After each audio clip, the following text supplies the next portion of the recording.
నమస్కారం గురుగారు. నమస్కారం. ఎలా ఉన్నారు? ఫైన్. గురుగారు, ఇప్పుడు నార్మల్ గా మనం చూసుకున్నట్లయితే మీరు ఒక జ్యోతిష్యులు. నార్మల్ గా చేతబడులు చేసే వాళ్ళు కూడా ఉంటారు. జ్యోతిష్యులు కూడా చేతబడి చేస్తారా? అసలు ఈ చేతబడి అనేది నిజంగా ఉంటుందా?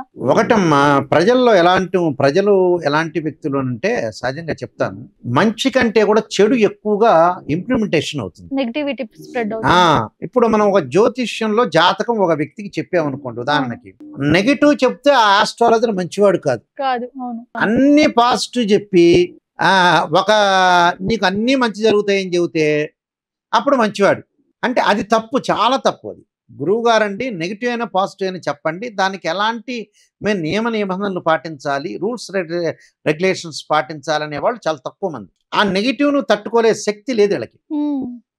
ఉదాహరణకు ఎగ్జాంపుల్, ఒక డాక్టర్ దగ్గరికి వెళ్ళారు. డాక్టర్ గారు ఏం చేశారంటే, నీ కడుపులో నొప్పి వస్తుందంటే స్కాన్ తీయండి అంటారు. ఈ డాక్టర్ గారు పొద్దుగులు స్కాన్ చెప్తున్నారండి, ఎంఆర్ఐ స్కాన్ అంటున్నారు, సిటీ స్కాన్ అంటున్నారు. ఏ డాక్టర్ గారు, నేను స్కాన్ ఎందుకు తీసుకోవటం అని వెనక్కి వెళ్ళిపోతాడు. వెళ్ళిపోయి వాడేమన్నా అహనా పెళ్ళింటలో కోటా శ్రీనివాస్ యొక్క పాత్ర పిసినార్తనం ఉండటానికి కాదు, ఆయనకి ఆ 1500 అవుతుందని ఖర్చు పెట్టకుండా వాడు వేరే వాటికి 4000 5000 విచ్చలవిడిగా ఖర్చు పెడతాడు. అసలు అంటే డబ్బును సద్వినియోగం చేయటం అనేది వీళ్ళకి చేత కాదు. డాక్టర్ గారు ఎందుకు చెప్తారు, నీ సేఫ్ జోన్ లోకి ఉండటానికి ఏదైనా ప్రాబ్లం ఉంటే స్కానింగ్ రిపోర్ట్ తెలుస్తుంది. మామూలుగా డాక్టర్ గారికి తెలుస్తుంది, నిజం చెప్పారు. కానీ తెలిసినా కూడా దాన్ని ఇన్డెప్త్ గా లోపలగా ఆలోచన చేయడానికి ఆయన ఎంఆర్ఐ స్కాన్, సిటీ స్కాన్ చేయమంటారు.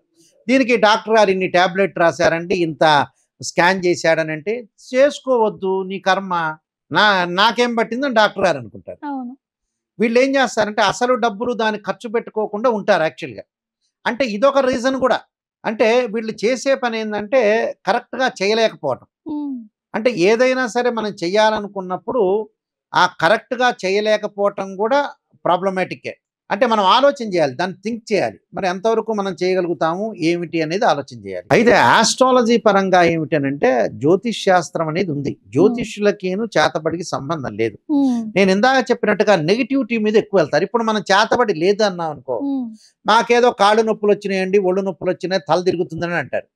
ఇప్పుడు చేతబడి ఉందనుకోండి, ఎప్పుడే గురువు గారు బాగా చెప్పారండి, నిజమే చేతబడి చేసి ఉంటారు అనుకుంటారు. వాస్తవంగా చేతబడి చేసేటట్టయితే ఓ రాజకీయ నాయకుడికి ఇంకో రాజకీయ నాయకుడు చేయడా? ఇంకో లేదు.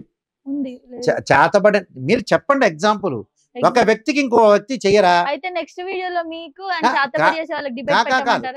డిబేట్ కాదు చెప్పేది నమ్మా. చేతబడి చేసేటట్టయితే ఎంతమంది రోజు పేపర్లో పడదా చెప్పు? నాకు ఈ వ్యక్తి చేతబడి చేశారని పేపర్ వేయరా? టీవీ ఛానల్ వేయరా? మా పక్కింటి ఆయన ఇలా చేశాడు చేతబడిని వేయడా? అంటే ఇంత యూట్యూబ్లు వచ్చినాయి, ఇంత ఛానల్స్ వచ్చినట్టు మాకు ఇలా చేశాడండి, మా పక్కన నిమ్మకాయలు పడినాయి, మా పక్కన బూడిద పడింది, మా పక్కన ఇది పడింది, నాకు చేతబడి చేశారు కాబట్టి ఇలా నాకు పెళ్లి కావట్లేదు, నాకు స్థలం అమ్ముడు పోవట్లేదు, ఇవన్నీ జరుగుతున్నాయి. రోజు పేపర్లో వస్తున్నాయా? ఏ ఒక్కరోజు పేపర్లో ఉండదు. పేపర్లో ఉండదు కానీ నిజంగా జరుగుతున్నాయి. పేపర్లో ఉండవు, అసలు నిజంగా జరగవు కూడా. జరగవు, అసలు లేవు. నువ్వేదో మూఢనమ్మకాలే. ఈ మూఢనమ్మకాలు జ్యోతిష్యంలో వచ్చి జ్యోతిష్యం తగ్గిపోతుంది. ఎక్కడ జరుగుతుంది చేతబడి? చేయమని చెప్పు. చేతబడి ఎంతమంది రాజకీయ నాయకులు చేయరు, సినిమా యాక్టర్లు చేసుకోరు, పారిశ్రామికవేత్తలు చేసుకోరు, మామూలు జనాలు చేసుకోరు. ఎంతమంది చేసుకోరు?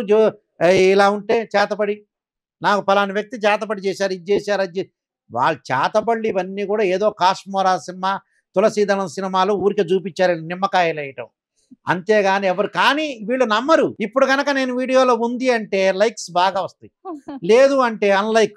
గురువు గారు మీకు తెలియదు కదా, చేతబడి ఉందండి, నాకు చేశారండి అని ఎంబడే పెడతాడు కామెంట్ పెడతారు. అందువల్ల ఇక నమ్మించే వాళ్ళకు ఉందని చెప్పడమే. మా ప్రకారం అయితే జ్యోతిష్యానికి చేతబడికి సంబంధమే లేదు. ఆస్ట్రాలజీ ఏంటంటే ఖగోళ శాస్త్రం ప్రకారం ఆస్ట్రానమీ అంటే మార్స్ ప్లానెట్ తిరుగుతూ ఉంటుంది, రొటేట్ అవుతుంటుంది, మెర్క్యూరీ ప్లానెట్ రొటేట్ అవుతుంటుంది, ఇవన్నీ కూడా గ్రహాలన్నీ కూడా ఉన్నాయి. ఆ గ్రహాల యొక్క గ్రావిటేషన్ ఫోర్స్ అనేది మన మీద పడుతుంది. అది ఆస్ట్రాలజీ. ఆస్ట్రాలజీ ఏంటంటే మ్యాథమెటికల్ రిలేటెడ్ సబ్జెక్టు. చేతబడి ఏముంది? ఒక ముగ్గు గీయటం ట్రయాంగిల్ ప్రకారంగా, మధ్యలో నిమ్మకాయ పెట్టడం, దాని మీద పసుపు వేయటం, కుంకుమ వేయటం, ఇదేగా. మరి ఒక చేతబడి చేసేవాళ్ళు ఇంకోళ్ళు చేసుకోరా? ఈ మడ్రలు చేయటం ఇవన్నీ ఎందుకు?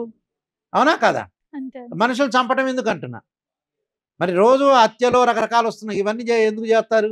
ఎవడు చేతబడి చేశాడో భూతద్దం పెట్టి కనుక్కోనొచ్చుగా వాడిని. ఎందుకు కనుక్కోలేకపోతున్నారు చెప్పండి? అందరినీ కనుక్కోవచ్చుగా. రోజు పేపర్లో ఎందుకు రావట్లేదు, రోజు ఎందుకు టీవీలో రావట్లేదు, అన్నీ చెప్పచ్చుగా. మరి జ్యోతిష్యం అవసరం ఏముంది? అవన్నీ ట్రాష్ అండి. జనాలకు కొన్ని కొన్ని మూఢనమ్మకాలు ఉన్నాయి. ఆ మూఢనమ్మకంలోంచి ప్రజలు తీయలేరు ఎవరు కూడా. మా వల్ల కాదు, సైన్స్ ప్రకారంగా కాదు, ఎవరు కాదు. వాళ్ళ ఆలోచనలు అంతే ఉంటాయి. ఓకే అంటాం అంతే, లౌకిక జ్ఞానంతో. ఓకే అని గురువుగారు రాంగ్ చెప్పారు అనుకుంటారు, అంతే, సింపుల్.